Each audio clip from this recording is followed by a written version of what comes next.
প্রিয়, যে তোমাকে ভালোবেসে ভালো রাখতে পারবে তাকেই বেছে নিও। না না, আমি রাগ অভিমান এইসব থেকে বলছি না। আমি বুঝতে পারছি তুমি আমার সাথে ভালো নেই, তাই তোমার ইচ্ছেগুলো পূরণ করতে পারি না।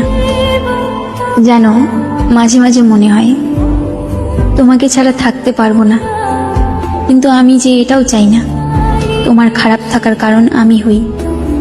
আমি জানি এখন তুমি আর আগের মতো আমাকে ভালোবাসতে পারো না, তবে তোমাকে দোষারোপ করছি না, হয়তো এর কারণটাও আমি। তবে কখনো যদি আমার প্রয়োজন হয় কল দিও, তৎক্ষণাৎ তোমাকে সাহায্য করার চেষ্টা করব আমার সাধ্য মতো। তবে মনের মধ্যে এই ধারণা রেখো না আমি তোমার কারণে দূরে সরে যাচ্ছি। আমি আমার ত্রুটিগুলোর কারণেই দূরত্ব বাড়িয়ে নিচ্ছি। হয়তো আমি তোমাকে ভালোবাসতে পারিনি। ঠিক আছে, ভালো থেকো।